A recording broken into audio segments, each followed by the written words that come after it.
Trucks. Wait, Mark. What? It's you. It's you. You.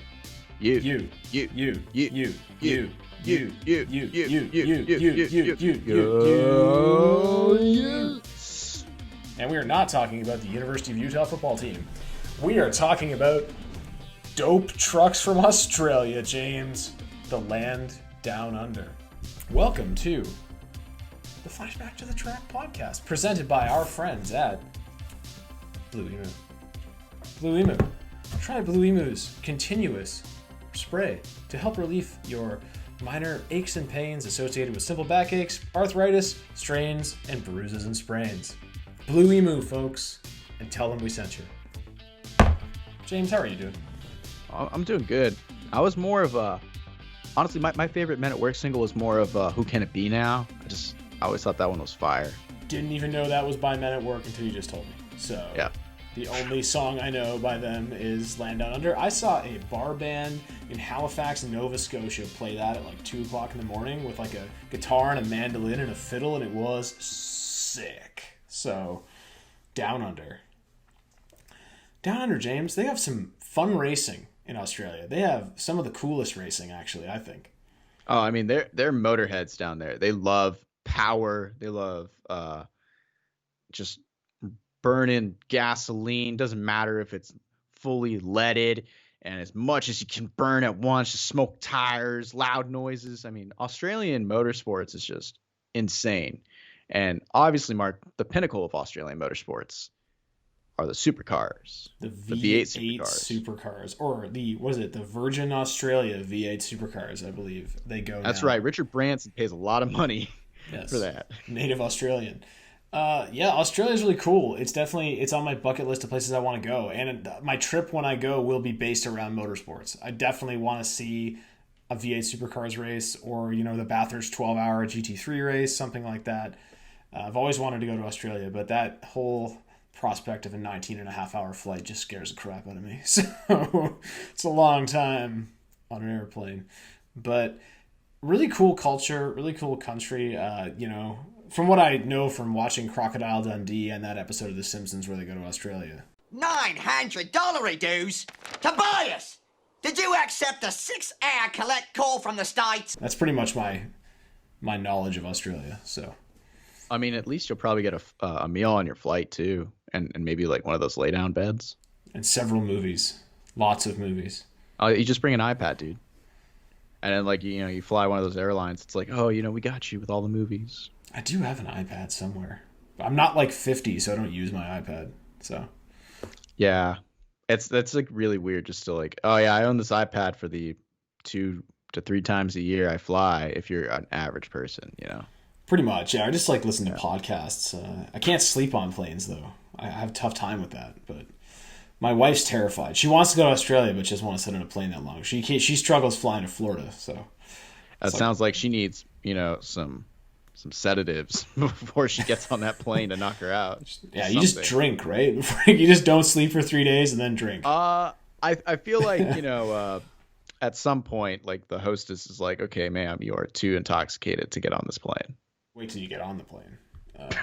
But anywho, back to Australia. Yes, the land of the didgeridoo. Coolest sounding instrument ever, where you hit kangaroos with your car instead of deer.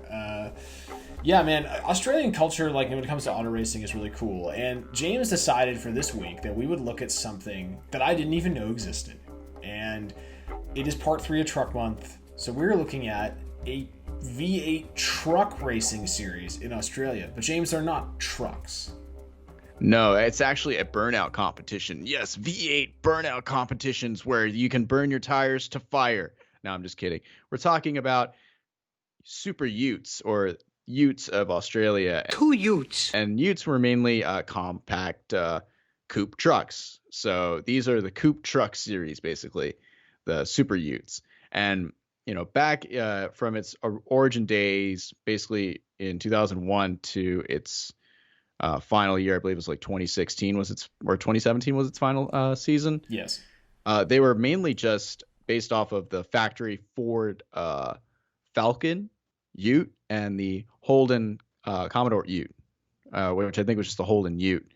I don't think it was really a Commodore because it was based like off the front of the Commodore, which if you're an American, we all remember the Chevy SS. Yeah. That was the Holden Commodore, basically just badged for Chevy SS. So imagine taking the Chevy SS and you got only the front two seats and just cut it from back there and grow that mullet out. You just got a bed. That's sexy. Very El Camino-y. Oh yeah. If you look up like what Utes in Australia look like long ago, like in the 50s and 60s, they're very El Camino-y. And then as the years go on, like these ones, they just look. I showed my wife a picture and she's like, "Those look so stupid," and I'm like, ah! Everyone hates on Utes. Like, here's the thing. I don't know about everybody else, but like my first introduction was, I think Mark, you can attest, the episode of Top Gear where Clarkson's got like a Ute, I think, and Hammond's driving a Ute too, and like they're just like just drifting these trucks and like whipping them around the track, and it's like, yeah, these are so cool. They got like, 6-liter LS engines in them and like, manual transmissions. And I'm like, those are the coolest things ever. Like, disgusting color. Yes, it's a little over the top with its appearance initially because it's like it's a truck. It has no aerodynamic purposes, yet the front of it looks like a DTM car. Yeah, the front, so coming straight ahead, it looks like a V8 supercar. Like you don't notice without the wing on the back, right? But you can't really see the wing anyway from the front. And then it turns a corner and you're like, oh my God, it's a pickup truck. But not like Craftsman truck, right? So if you're not watching the podcast or you're listening, I'm trying to describe this for you. The bed is very high up the back window, like very high. Like there's almost like maybe 10 or 12 inches there and that's it. And then you're on the bed. So they're definitely built up. They are very much just like an El Camino. That's what you think of instantly when you see it. It's like, it's your party in the front and it's very practical in the back. You can haul your junkyard stuff. So the Tyco cover really just destroys the look of it.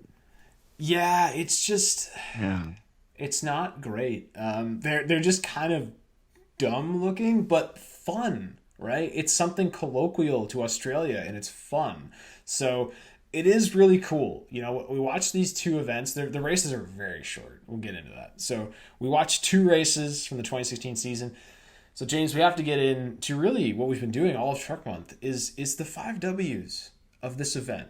So James, who? Let's start with who. And let's who? Not the band. Who? It's not Al. It's just me. Who? So the who. We're talking about the V8 Ute Racing Series. Now, that was an Australian motorsports series, which was derived from the Australian Production Car Championships. Now this series was divided of mainly utility vehicles. Okay, so now imagine this: taking a production utility vehicle right off the line, souping it up with a roll cage and all the necessary things to go out and have fun on a race course, and then just go race it. I mean, sounds freaking awesome. Now, originally this was known as the V8 Brute Utes, which is really a cute and clever name. It was conceived in 2000, and this was from Pro Car Chief Ross Palmer, V8 Ute Patriot Ian McCulster, and V8 Ute owner Craig Daner, which launched in March of 2001 at the Clipsal 500 in Adelaide. Now, imagine these like cute little utility trucks out there running around, looking all colorful, like racing vehicles. It was a different view for the country towards utility vehicles. So the series was an instant hit with fans. A big factor was the aggressive style of driving of the competitors, and that was because it's a sprint series, where the grid's reversed after each race for parts of the grid, and you had such short distances, you had to put your elbows up and run. So you had drivers, making the most aggressive moves. And also you had these cool marketing gimmicks that the series would do, like giving the drivers nicknames on the back of their truck, kind of like, Mark, you remember, I think the XFL used to do that thing. Yeah, he hate me. That was the best. That was the best nickname in the XFL. That guy actually went on to play in the NFL too, so he was actually good. I remember seeing a nickname featured in this race, so it's kind of cute to see it. Now, the fields were capped to about 32 Utes, and those were divided amongst the manufacturers. So 16 were for Ford Falcons, and the Falcons were the XR8 Utes, and then the 16 for the Holden, which are the GM equivalent in Australia of their Holden Utes. So each round of this series was also run during the Supercars Championship weekend events. So it was on the same scale and stage as Australian's top motorsport championship series. So exposure is great. It's like, in comparison, I guess, to Porsche GT3 Cup being the support series to Formula One. You know how big of an honor that is. Mm-hmm. It's dope because then you run your Porsche, you get to shoot photos for your GT3 Cup team and then stay and take photos for F1. So it's great. I feel like they shoo you away. They're like, out. Yeah, pretty much. Formula One people coming. It's the one event your hard card doesn't work at. You need special access. Sorry, do you want to? I was gonna say, think of the exposure you get as a Ute driver. You're coming in, and the big boys are watching you. It's big exposure for you. No, it's solid, man, and you've got eyes on you from all the other series, even like the Super 2 series, which is the one right below Supercars. You're getting some eyes on you from that. Maybe move your way up the ladder. But the what, James? We've already been over this. It's Utes, otherwise known as utility vehicles. And the Ute segment of the Australian car market was 18% of all vehicles sold. That's 1/5 of all vehicles. Utes, man. Yeah. That's a recent statistic we found. So that's even more recent than this race. So Australia loves Utes. Yeah, we didn't actually make that up. We actually did research. Yeah. We do try to put facts in here. The when, we're looking at October of 2016. So these two races were looked at support races for the great race, the Bathurst 1000, which was the premier race on the Supercars Championship schedule at the time. Now, if you don't know where Bathurst is, Mark. Bathurst is dope. So the track is actually called Mount Panorama, or Panorama, as they say. It is it's my favorite racetrack ever. If you've ever driven it in a sim, it's amazing. It's like the most. It's so stupid. Like if you think about it, you're going up a mountain and across the top of the mountain and back down. Like give me like Nürburgring Nordschleife any day over Bathurst. Like it's crazy how tough this track is to drive, and it's just really cool because the Bathurst 1000 is like the marquee race for the Supercars Championship, where they actually use multiple drivers. You bring in a co-driver, and like I said, you go up a massive straightaway, the mountain straight, up the mountain. You take a hard right, then a hard left. You go over the top of the mountain, blind corners. Part of the track is actually public roads, so it is basically a street course. Then you have to go down the mountain, down another long straight, into the final section, which is the chase, which is like a hard left and a hard right, and then back onto the front straightaway. And that's where all the crazy death-defying stuff happens in the last couple laps, because it's your last chance to make a diving move. So Bathurst is a really cool track, and it's awesome that, we decided to pick these Ute races at Bathurst, because you're getting the best of all the different worlds. It's very true. We get the whole mountain. We don't get half the mountain with these races. And we're in trucks. The whole experience. And we're in trucks. Yeah. So this is even better. We got room to haul. We're hauling more than we're just hauling stuff ass. Up the mountain. Yeah, ass. We're hauling ass. So the why, obviously the series exists to sell Utes. I mean, it's a showcase series for the Utes. It's also a great developmental series, and it's a series where you see some veterans too. So it's a very interesting mixed field we see here, and kind of a very cool series. You can't really compare it to anything because it's definitely its own thing, but for sure it's always here to sell products. So we're trying to sell some Utes here. The why is basically just why not? It's very simple. Yeah. Hi everybody, it's Mark from Flashback to the Track, and I don't know about you, but things are starting to reopen around me, including the gym, and physical fitness is a huge part of my life. I used to play football, I'm a big runner, a big weightlifter, and I've been able to go back to the gym and just rocked a pretty crazy leg day, so I'm a little bit sore. I can feel like tomorrow it's going to be pretty bad, but luckily I have some awesome stuff to help me get over that. Let me introduce you to the Blue Emu Recovery Bath. has magnesium, emu oil, and menthol to help ease your sore and tired muscles after a long day of working out or being on your feet if you're very active in your job. Put in a foot bath, feels great. Put in a full bath, lay your whole body in there. It's unbelievable. Way better than a regular tub or just Epsom salt. I absolutely love it. I've used it a few times already. Really enjoy it. It makes me feel incredible, especially after a really long run. I ran a half marathon not that long ago. Sat in the tub afterwards. Felt incredible. So guys, check out the Blue Emu Recovery Bath. And you know what? As we always say, tell them that Flashback to the Track sent you, because that would help. Let's look at our broadcast. So for the broadcast we found, it's actually a Fox Sports broadcast. That's not a Fox News broadcast. So we don't have Tucker Carlson coming here to kill our vibe. So vibe is good. We checked the vibe. Vibe good. In the booth, we have Chad Nyland and Dean Canto. And they're just like scholars up in the booth. The way they talk, very calm and calculated. I thought the one guy was Will Power for the entire race because he sounds just like Will Power. Probably because I'm a simpleton and I think all people with Australian accents sound the same. But it is what it is. I'll be honest, I couldn't tell Nealon and Canto apart. I couldn't. Like they sound. No offense, man. They just sound a little too alike. They probably think that we all sound alike. I love them. I love the biggest thing I love about them is their vocabulary. It's so much more diverse than ours. Yeah, and the way they pronounce certain words, it's not aluminum, James, it's aluminium. That is very true.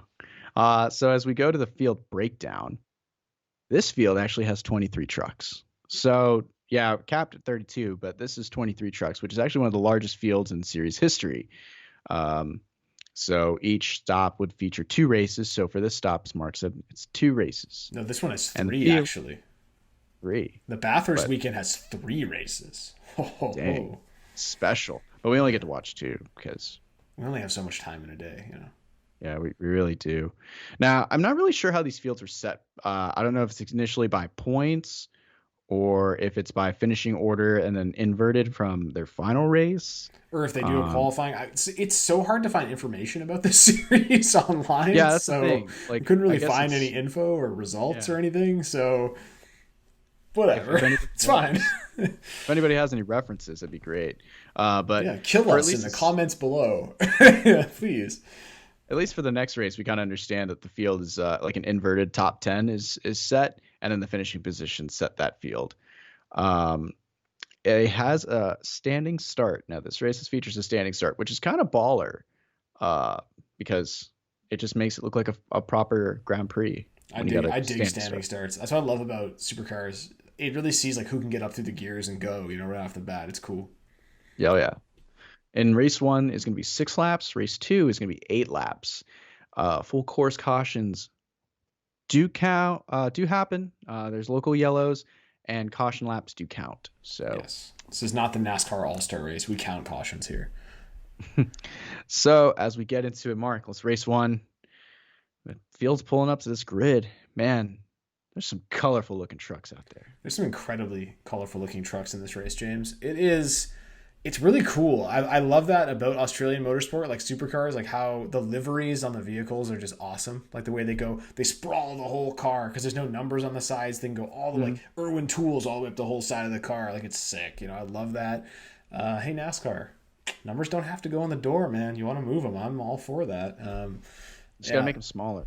But kind of we get a bit of a solemn moment at the beginning of the first race as the officials have decided for all the races that weekend, they're going to leave the front row open. So the first 2 trucks are actually going to start 3rd and 4th. In memory of Luke Spalding, who was a driver who had driven the number 23 bestjet.com Commodore in a couple races that season so far.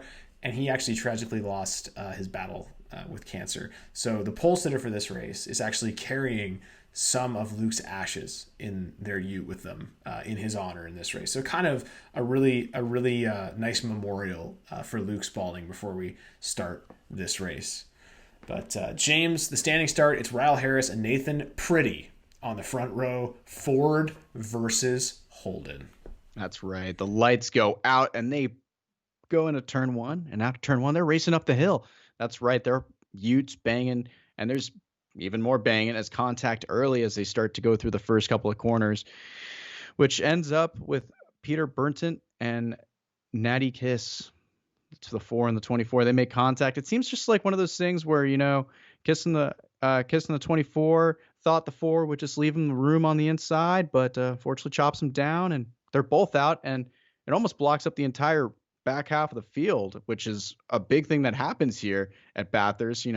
It gets so congested that the whole course is blocked, but luckily everyone's able to spaghetti their way through, but we still have a full course caution, which sucks. Yeah, it's a very narrow track, and we get a full course caution that lasts 3 laps, which at Mount Panorama is a long time. It's a long circuit, so it's unfortunate that most of this first race is actually run under caution. But we get, they fill the time. It's good. We get to see replays, so it's a solid broadcast. Not only that, Nathan Perry comes up and someone finds him, and they just start interviewing him and talking to him about his qualifying effort in Bathurst, but we don't have time to hear from Nathan, but qualifying at Bathurst is apparently ballsy. It's pretty sweet. Definitely check that out if you're ever on YouTube late at night one night. Check that out. Watch what is it called? The Fast 10, I think they call it. The Top 10 Shootout, James. Top 10 Shootout. And it is sick. All right, so everything about Australian motorsport I love so much. We get the restart, though, on lap 4, and they do a single file restart, and it's just basically it's going to be a classic green-white checkered finish, James. We're going to get 2 laps here. Oh, yeah. So, again, the field fans out, and they make their way up the mountain. Just amazing orchestration between all these drivers to get single file and work their way up the mountain.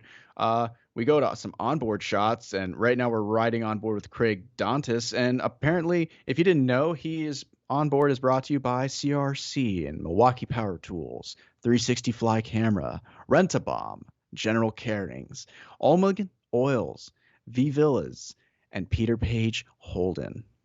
That's awesome.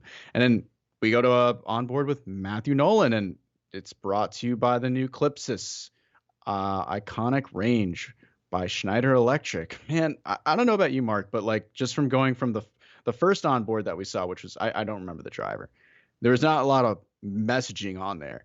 The second one, there's a bunch of logos. It's pretty big. The next one, this final one with Matthews, is just huge, man. The sign's almost hitting his hand as he's driving the car. How big does the messaging need to be? This is all about corporate, you got to get your money's worth as a sponsor, and you do in the Utes. Even the shot out the back of the truck, they got every sponsor on the bed facing the camera. We don't care about the fans there seeing it. It's all about the TV numbers. We got to get TV exposure.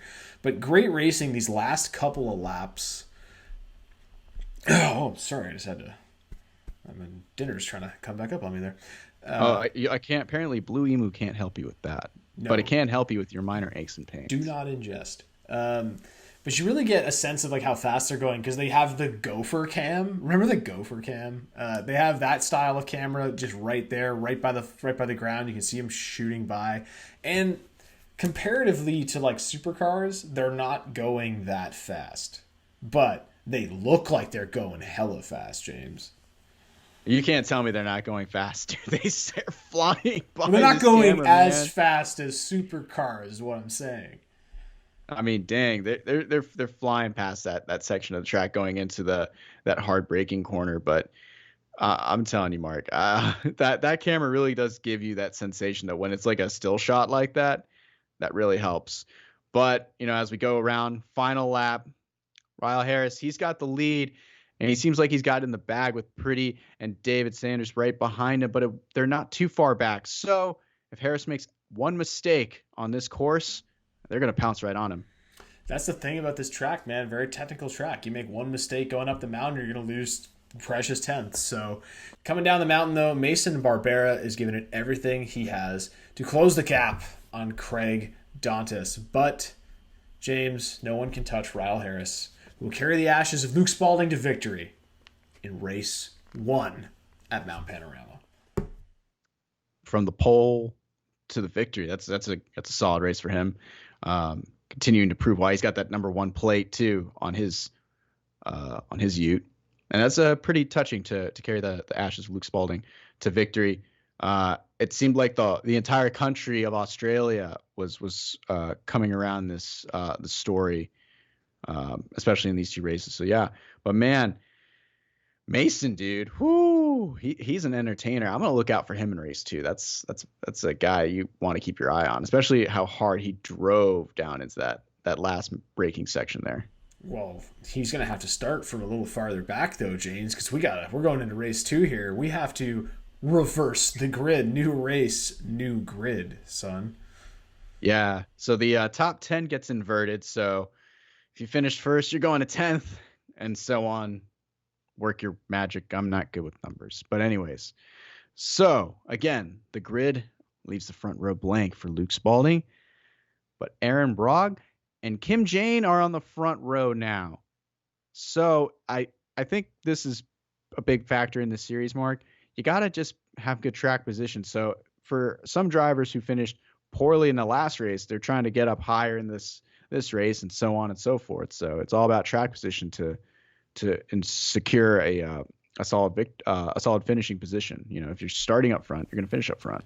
It also creates some strategy in the earlier race. So if you're running like 8th, 7th or 8th, then there's not much to be gained for you. Do you maybe drop a few spots back to 10th to get that pole for the next race? Mm-hmm. Maybe you do. It's all about strategy, right? But once again, we have the standing start. Aaron Borg technically has the pole position on the inside, but Kim James just uses that experience from all of the standing starts and takes the lead. Even before they get to turn 1, just gets to the gears faster and takes off for the run up the hill where, James, they go... The track's barely wide enough to go 3 wide, and they go 3 wide several rows deep, and it doesn't really end well. Yeah, no, Brogue really stacks them up going into 1. And like Mark said, they're 3 wide for like 2 rows back. They're pushing and banging on each other like it's Talladega. And unfortunately, Aaron Fisher in the Jesus Racing truck, or Ute, gets his Ute taken out. He goes into the wall pretty hard in turn 2. And that's going to unfortunately end his day. But, it's okay. No full course yellow. Everyone's able to, keep on racing, especially Brooke Oaklands, who literally goes days of thunder through this wreck on his onboard, just drives through the smoke just to get through that one. They mentioned that on the broadcast, days of thundery. Hey, they know their cinema. They know their good American cinema. So Andrew Fisher said, Jesus, take the wheel, and he didn't. We're still going green, man. Go green. We're going battling. We're going across the top of the mountain. There's some great battling for 3rd, 4th, and 5th across the top of the mountain. Mason Barbera is battling hard inside the top 5 with Jeremy Gray. He just sends it on the outside coming down the mountain with some major lockup. But points for trying on that one for sure. Oh, yeah. I mean, this guy is just so funny to watch. Just because, it's like, you're laughing because it's like, what? I don't think I'd ever make that move. Another thing I love, I've mentioned the commentators, they're amazing, but the comments about needing mirrors and how important the drivers have to be with the contact they make so that they don't knock their mirrors off, because while you're driving around Map Panorama, you need to look in your mirrors to understand where everybody is. You can't really turn your head in these Utes. So yeah, it's kind of crazy to see some people don't have mirrors. Someone tell Mason that, because he's missing one of his. I think it's his passenger side that's been knocked off. Yeah, you're going to see Barbera. Crazy amount of mirrors go flying off of cars because they're like sticking out the sides. So, but it's like, you still need it. It's like, no spotters, man. So lap 4, Gerard McLeod, he crashes in the chase section of the track, and Dan Bazadzik spins trying to avoid him, so we stay green. Gerard was not happy about something when he got out, but nobody hit him, so he must have just been mad at himself. And they actually leave his truck sitting there. They don't clean it off the track, but we stay green. We just apply a little local yellow in that area, and we're good to go. And that's the thing, though. But that local yellow in that area, that's a passing zone, Mark. So that takes away a passing zone now that you have around this course, because it's like you're running around the mountain, and to your point, it's so narrow, you really can't make a move. You just gain on people. You're waiting to these breaking points, like out through the chase section, to make a move on somebody to pass them. And now you have this double yellow flag area here. It's saying no pass. You got to keep racing as is. And it pretty much takes away that chance on the final lap to really do anything. And David Cedars, the number 3 Mango Credit Ute, is actually carrying 40 kilos of ballast trying to make his way to the front because he's the championship leader. Now, we couldn't find any info on this, but I guess if you're the leader of the championship, you got to carry the ballast. So it's kind of an interesting, like, success handicap, I guess. It's kind of cool to, oh, you're good, here, have some extra weight. Yeah. I mean, I think it's fair. I mean, if you have a competitive advantage to be able to be the points leader, you should have a little bit of a disadvantage on you. I mean, Mason Barbera doesn't mind. I mean, he's a beast. He's basically on the back bumper of that number 3 Mango Credit Union Ute, but he's able to muscle his way around the outside up. I believe he's going up against Pretty here up the mountain. Man, he's going up and moving his way into the top 5. You notice, Mark, on the back of his truck, it says Black Betty. Wow, like the song Black Betty, I guess that's his nickname. I mean, that band is from Australia. I forgot their name. Something Jam. Ram Jam. Ram Jam's from Australia? I believe so. Double check that. I gotta look that up. No, we're gonna fact check. This is PolitiFacts live. Yeah, they're from New York, James, but good call. Okay. Good trying to tie it together there. I like that, but they're from New York. Oh man, I always thought they were from Australia. This is not a music podcast, by the way. On lap 7, David Cedars, he's got the ballast, but he's worked his way all the way up to P2 behind Kim Jane and is pressing for the lead. Final lap. There's a 4-way battle between Aaron Bohr, Ryle Harris, Mason Barbera, and Nathan Pretty as they head up the mountain. And they're battling, man. They're like, last lap, we got to get this. Even if it's for third, whatever. I want those precious championship points. Hey, third's podium, baby. You want that podium at Map Panorama. This is like the Daytona 500. The weekend is magnified. Racing at this venue is magnified. Everything heightens it. So they're trying their heart out. Unfortunately, our one-man highlight reel, Mr. Barbera, he slipped back to 6th, man. He's going to lose it. But, man, this battle for the lead is going to get tight coming through the chase section. Now, remember, we got double yellow, though, but they're still going to go side by side. Yeah, they're going side by side down the straight into the chase. They bang together. A mirror goes flying, but Kim Jane is able to hold Dave Cedars off as they approach that local yellow where they're not allowed to pass, so maintains the lead, and Cedars is too far behind to try anything in the final corner. So Kim Jane hangs on once again, another winner from the front row. Technically started second, but had the lead like right away. Takes the win. Yeah. David Cedars ends up second, but he extends his championship lead. And Cedars played it smart. That was a gentleman move. He knew if he made that pass and tried to win that race, the officials would have got him. And that's even worse because he would have finished further back. So take your medicine, finish second. Veteran move there. That was a great race. I love that second race. It was just nonstop action. I'll be honest, I thought Mason was done when he flat spotted his tire coming through the chase on lap 1. But like, no joke. I think he strategically put his truck or his Ute over towards the left side of the road further to get his tire off the road into the dirt to kind of save it from being so flat spotted. But still, I'm surprised that tire made it the entire race. Just give her, man. It's such a short race. Just send it, right? As we say. And we will say, since this is in the past, spoiler alert, David Cedars did hold on that season to win the Ute Championship for 2016. So David Cedars is your champion. He's held on, had a great day. Awesome racing though, James. Partly because it's Utes, partly because it's Mount Panorama, which always seems to have some very exciting moments. And that's just a cool concept. Let's race some trucks up the mountain for 6 laps and just go for it. Get to the front fast. Well, what's cool is about these series, just like the sprint races, doesn't matter where it goes. It seems like this format's just awesome. And then it's always going to give fans entertainment and a show because you're on every day. So you're visually there for the fans every day instead of just one day, then there's another series the next day. I feel like this series is able to be much more sustainable because it's there for multiple stops on a weekend. And that's the thing, like James, like we always talk about with road racing, you get a lot of support series. It's a great fan event because you're getting the main event on, say, the Sunday, but you're also getting several other series. Maybe there's a race Sunday morning. You camp out, bring the family, hang out, and you got racing all day long. It makes it an awesome event. But James, I think that the burning question everyone wants to know is, what did you learn watching these two Ute races? I learned that I can't read still. Apologize to a lot of people that I mispronounce things for, because I just can't read. But that's their the fault thing, for having weird names, James.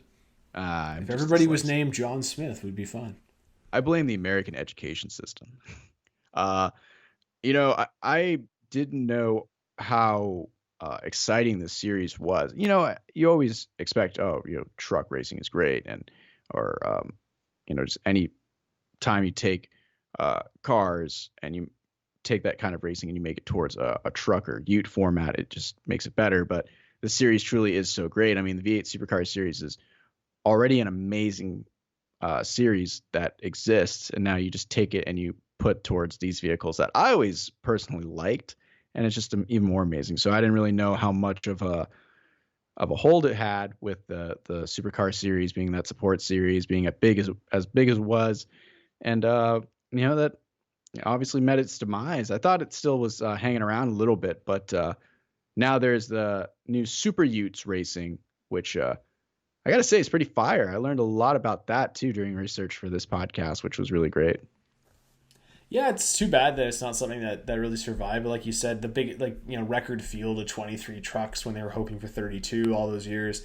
I guess it just became something that wasn't really sustainable for the series, anymore. It's unfortunate. All good things have to come to an end eventually. So really cool though, man. Just watching this, like something I knew nothing about. Again, James just hitting me with like, hey, let's talk about this, and it's awesome, and we learn new things.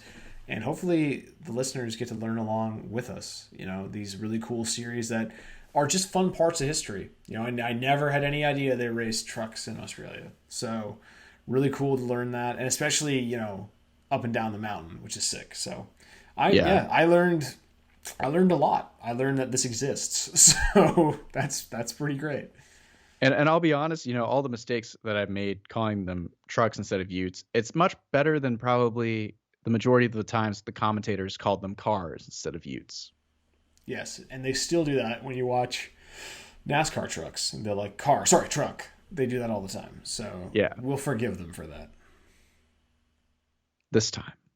But I would recommend checking out some of these races, some of the older races, because the liveries are, like Mark said, are just insane. You get the market dollar goes towards your logo being as big as it can be on the side of these vehicles.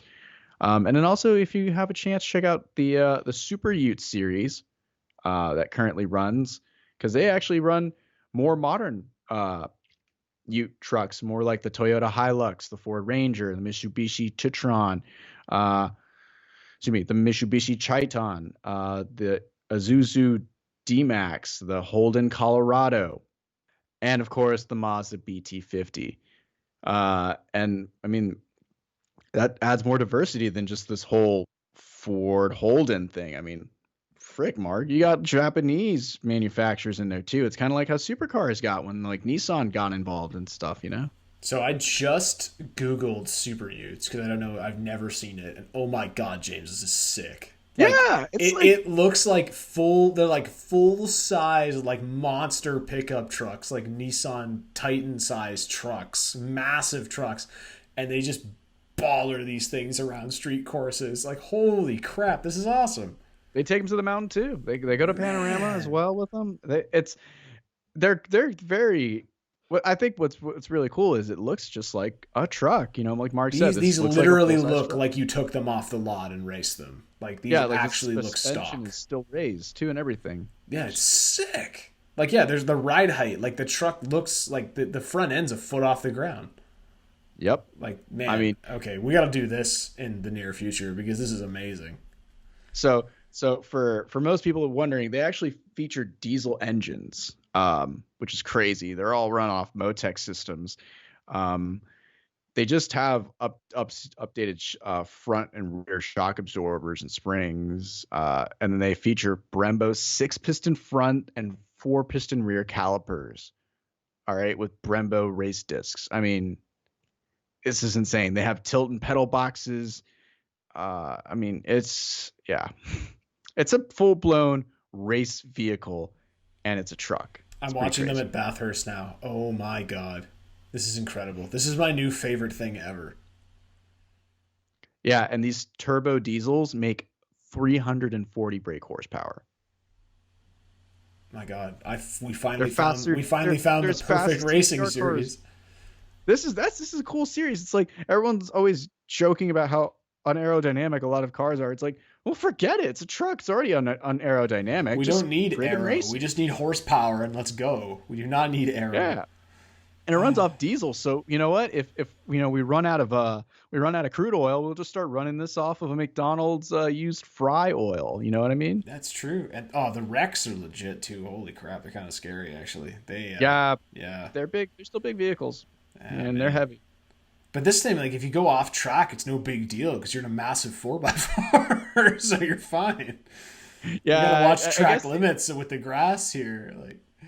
I think the only thing that sucks is your tires do they do get destroyed with debris. But I mean, dude, that's like what I'm talking about. Like that's what we need to. I wish we would do more in America. We'd have like truck series like that. Holden Colorado still gets me though. I want a Holden Colorado. I don't want a Chevy Colorado. I don't want a Holden. Doesn't Dale Jr. own a Holden? I think I remember him talking about that. How he bought a Holden from like 2002, 2003. Oh darn, he must have got a good one then. I've always wanted the Ute because I just think it's different, but I know the second I get it over here, it's going to get impounded. You can't really enjoy it on the streets. I'd like a Ute or the GTO platform. I forgot. I think that's the Commodore as well. I mean, that platform of car was based off of.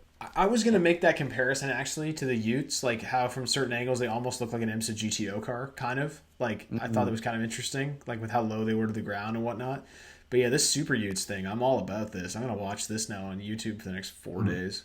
My weekend I love is the now AC set. Delco truck. It looks so cool. It does look sick. If to fans of NASCAR, it's like you look at that truck and you get RCR vibes straight up. Yeah, it's like Ron Hornaday's, Bush car. It's sick.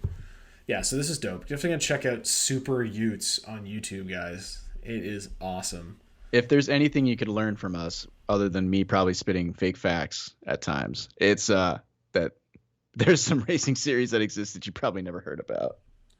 Yeah, and the other thing too is they love the Robbie Gordon Super Trucks in Australia as well. They do a whole round in Australia. Like, they were supposed to this year do like 10, 12 races over there. So yeah, I think there's just a demand to see the truck more or the Ute more in a different form than just this, the Super Ute series. Because there was a good, over 15 years with it. I mean, at some point you want to see that off-road Ute. You want to see the comparison to the daily Ute. And I think the Australian market's doing a better job with that for sure. Especially because Robbie's, you can't compare that to anything. It's just so cool.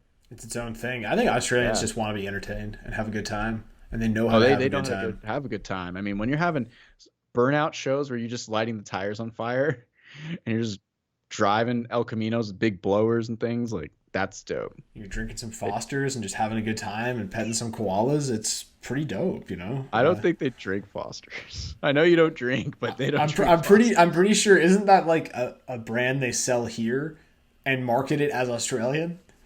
Something like that. Yeah, it's got a kangaroo on the logo, Outback man. Steakhouse, Like, come on, they have blooming onions in Australia. Come on. Okay. That takes so many spices to make. It's insane. Bloomin' onion. So we've gone off the rails, folks. Thanks so much for listening to part 3 of Truck Month on the Flashback to the Draft podcast presented by Blue Emu. Again, huge shout out to our partners at Blue Emu for helping us out with our podcast.